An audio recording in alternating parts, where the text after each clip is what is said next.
Bonjour et bienvenue. Aujourd'hui, on va faire une plongée dans un texte assez particulier. C'est un témoignage personnel, mais aussi une réflexion très très profonde sur le monde du soin. On va parler de l'histoire de Gilles Besson, un homme dont la vie a, on peut le dire, complètement basculé après un grave problème de santé. Oui, Mais ce qui est vraiment fascinant ici, ce n'est pas tant l'épreuve elle-même, mais la transformation qui en découle. On va suivre son parcours. Il était consultant, donc quelqu'un qui observe, qui analyse les autres. c'est ça. Et il va devenir ce qu'il appelle lui-même un patient formateur. Notre but, c'est de décortiquer comment cette inversion totale de perspective, peut nous éclairer sur la relation entre soignant et soigné. Exactement. Et je crois que le mot-clé de tout le texte, c'est vraiment ça, c'est le basculement. C'est ce qui se passe quand on est forcé de passer de l'autre côté du miroir. On va voir comment ce changement de point de vue, qui est radical, de celui qui regarde à celui qui est regardé, peut révéler des choses essentielles sur tout un système. C'est une leçon sur l'empathie, en fait, mais une empathie qui naît de l'expérience brute. Alors, pour bien comprendre le choc, il faut commencer par le début, la vie d'avant. Qui était Gilles Besson? Il se décrit comme un consultant. Son métier, il le résume de façon très claire, entrer dans les organisations pour comprendre leur culture, leurs forces, leurs fragilités. Voilà, On imagine tout de suite la scène, l'expert qui arrive de l'extérieur. c'est ça. La posture de maîtrise. Il faut vraiment insister là-dessus. C'est une position qui est intellectuellement très confortable. On est celui qui observe, on a une certaine distance, on n'est pas pris dans les émotions du système qu'on analyse. Il a les outils, la méthode. Exactement. Il détient la méthodologie, il guide les autres. Il parle de co-construire des plans d'action. Donc, il y a bien cette idée de contrôle, d'influence. C'est lui qui sait, ou en tout cas qui aide les autres à savoir. Il est dans une position de force, symboliquement. Une position de force est très active. C'est lui qui mène la danse. Et c'est justement cette position qui va voler en éclats.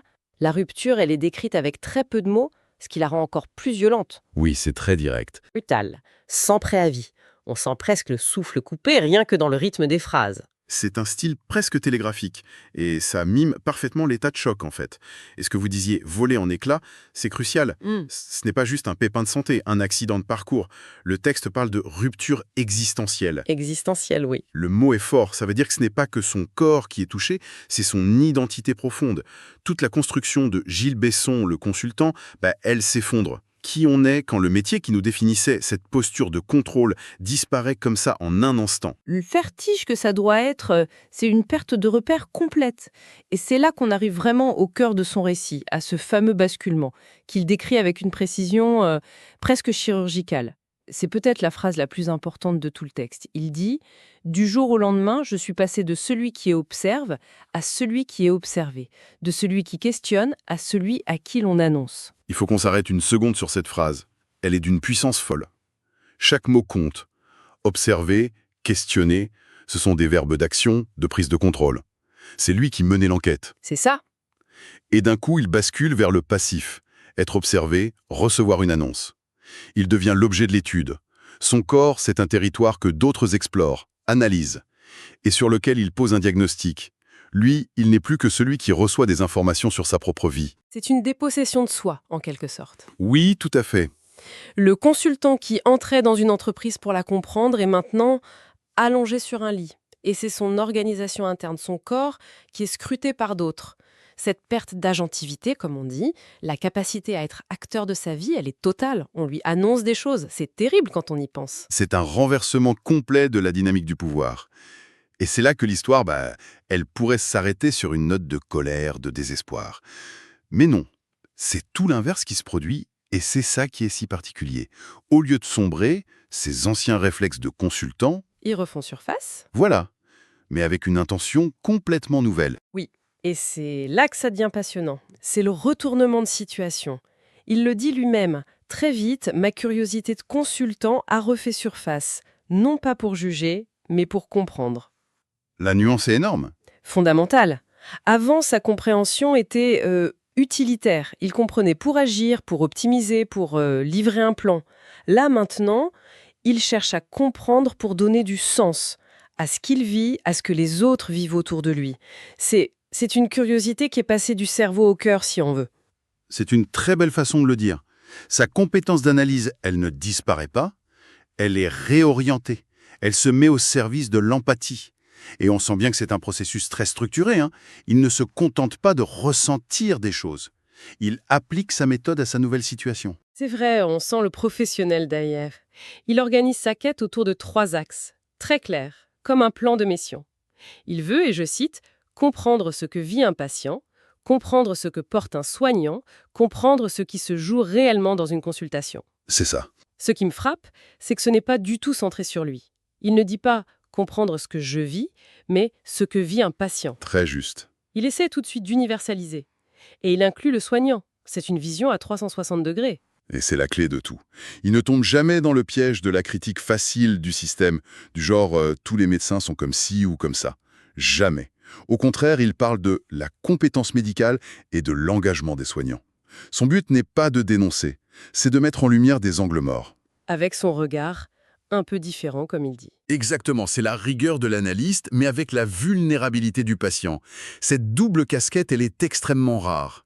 Et c'est cette combinaison qui va transformer son drame personnel en une source de savoir. Et ce regard est si pertinent que, et ça c'est un point important, ce sont les soignants eux-mêmes qui vont le reconnaître. Ce n'est pas lui qui force la porte. Non. On nous dit que les équipes médicales, en le voyant prendre des notes, en l'écoutant, lui proposent de venir partager son expérience avec des étudiants en médecine, en pharmacie. Son analyse vécue de l'intérieur devient tout d'un coup une ressource pédagogique. Et c'est là qu'il achève sa transformation. Il ne redevient pas consultant, il ne reste pas juste un patient. Il s'invente une nouvelle identité. Un nouveau rôle. Et les mots qu'il choisit sont d'une justesse incroyable. Il dit « Aujourd'hui, je ne suis ni médecin, ni formateur classique. Je suis un patient formateur, un passeur entre deux mondes. » Patient formateur, c'est presque un oxymore, non ? Un peu, oui. Le patient, c'est celui qui reçoit le savoir, la formation, les soins. Le formateur, c'est celui qui donne. En fusionnant les deux, il crée une nouvelle catégorie, il bouscule les hiérarchies. C'est une façon de dire que l'expérience vécue du patient, c'est une forme d'expertise. Absolument. Il légitime le savoir expérientiel. Il dit en substance « Mon vécu a autant de valeur pédagogique qu'un cours de médecine ». Et l'autre mot « passeur » est tout aussi puissant. Oui. Un passeur, c'est celui qui est sur le pont entre deux rives.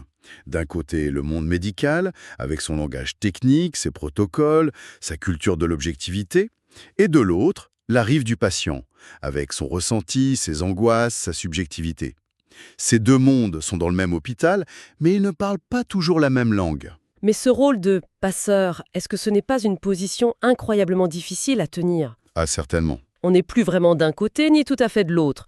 On risque d'être vu avec méfiance par les deux camps, non ? C'est un risque, bien sûr. C'est la difficulté de toutes les positions intermédiaires. Mais c'est aussi leur immense valeur. Le passeur est un traducteur. Il peut expliquer aux futurs médecins ce que des mots comme douleur thoracique ou annonce de diagnostic veulent dire concrètement dans la tête et le corps d'un patient. Et il peut aussi, peut-être, aider les patients à mieux décoder le monde médical. Il ne remplace personne, il crée du lien. Il huile les rouages là où ça grince. Et tout ce cheminement, toute cette reconstruction l'amène à formuler une conviction, une thèse centrale. C'est vraiment le point d'orgue de son texte. Pour moi, c'est la phrase qui reste longtemps après la lecture. Il écrit « Je crois profondément que l'écoute n'est pas une compétence secondaire, elle est un acte de soin. » C'est une affirmation radicale. Ce n'est pas juste une jolie phrase, hein. En disant ça, il sort l'écoute de la catégorie des soft skills. Ces compétences relationnelles qu'on voit souvent comme un bonus sympa. La cerise sur le gâteau. Voilà. En la qualifiant d'acte de soin, il la met au même niveau qu'une prise de sang, qu'une prescription, qu'un geste chirurgical. C'est un acte thérapeutique. En fait, ça change tout. Si l'écoute est un soin, alors l'absence d'écoute, ce n'est pas juste un manque de politesse Non. ou le signe d'un médecin pressé. C'est une faute professionnelle en quelque sorte. Un soin mal fait. Précisément. Et les implications sont énormes. Si c'est un acte de soin, alors ça doit s'enseigner à la fac de médecine avec la même rigueur que l'anatomie. Ça doit se pratiquer, s'évaluer. L'écoute devient un outil de diagnostic. Parce que c'est dans le récit du patient, dans ses hésitations, que se cachent des infos cruciales qu'aucun scanner ne montrera jamais. Et un outil thérapeutique aussi. Directement. Le simple fait de se sentir entendu, compris, ça peut avoir des effets mesurables sur l'anxiété, la confiance et même sur l'adhésion au traitement. C'est fou de se dire qu'une chose qui paraît si simple peut être si puissante. Et c'est cette conviction qui donne un sens après coup à tout ce qu'il a vécu. La dernière phrase du texte boucle la boucle parfaitement. C'est à partir de ce basculement que mon engagement a pris tout son sens. C'est ça. La crise qui aurait pu le détruire est devenue le socle de sa nouvelle mission. Le chaos a créé un nouvel ordre. Donc, si on devait résumer, on a un homme, Gilles Besson, dont l'identité de consultant basée sur le contrôle est anéantie par un infarctus. C'est ça. Il est forcé de devenir l'objet observé, mais au lieu de subir, il transforme son ancienne compétence en une curiosité empathique. Et ça le conduit à se réinventer en patient formateur, ce passeur entre le monde des soignants et celui des soignés. Et le message le plus fort qui ressort de tout ça, c'est vraiment la valeur de l'expérience du patient. Ce n'est pas juste une anecdote, une plainte, c'est une source d'expertise. Le patient n'est pas juste un corps à réparer, il est l'expert mondial de son propre ressenti. Et le texte de Gilles Besson, c'est un plaidoyer pour que cette expertise soit enfin écoutée. Pas par charité, mais parce qu'elle est indispensable pour un soin de qualité. L'écoute, ce n'est pas un luxe, c'est un des outils les plus fondamentaux de la médecine. C'est une perspective vraiment éclairante pour le monde médical, c'est certain. Mais en explorant cette histoire, on ne peut pas s'empêcher de penser que ce mécanisme de basculement a une portée bien plus universelle. Le texte, il se concentre sur l'hôpital, mais ça soulève une question plus large, non? Bien sûr, Au service client, même en politique, dans quels autres domaines une telle inversion des rôles serait aussi puissante? Qu'est-ce qu'on découvrirait si on prenait vraiment le temps d'écouter l'expérience de l'usager, que ce soit l'élève, l'employé, le citoyen, non pas pour lui vendre quelque chose, mais comme une véritable source de savoir capable de transformer en profondeur nos pratiques?